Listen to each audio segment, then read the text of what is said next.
Les histoires de Madi.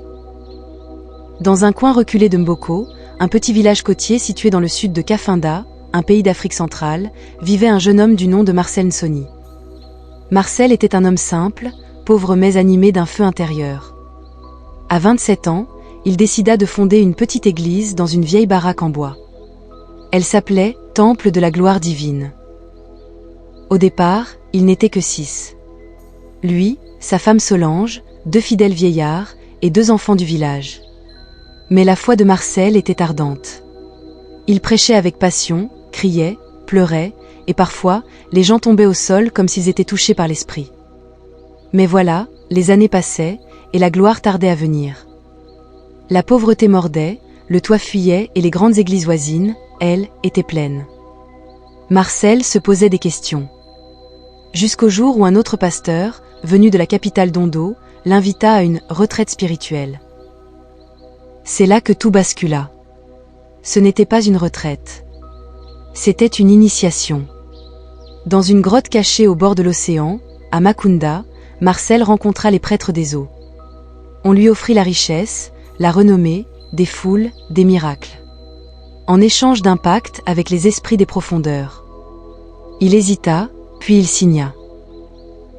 Les mois suivants, son église devint un empire.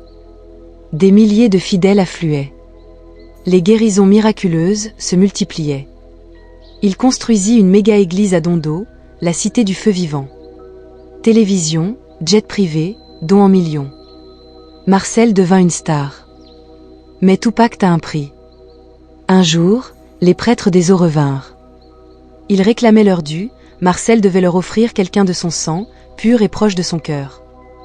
Il pria, il pleura, mais il céda. Une nuit, alors que sa femme Solange rentrait d'un séminaire, son véhicule explosa. On parla de panne mécanique, on enterra Solange, la nation pleura. Marcel aussi. Ou du moins, il fit semblant. Mais il avait oublié une chose, la justice divine peut emprunter des chemins humains. 1 an plus tard, il se maria de nouveau. Les esprits lui avaient imposé une épouse, une sirène des eaux. Elle avait pour mission de mieux le contrôler et surtout d'aspirer l'énergie des fidèles. Il prétendait l'aimer, la présentant comme sa consolation, son espoir et son appui. Mais ça restait louche pour certaines personnes. Alors une journaliste du nom de Naïma Dalla, passionnée par les affaires louches des pasteurs, se mit à enquêter. Elle retrouva le mécanicien qui avait saboté la voiture, le chauffeur payé pour fuir, les traces des virements bancaires. Elle suivit le fil, en silence. 2 ans plus tard, elle déposa un dossier complet auprès du tribunal de Dondo.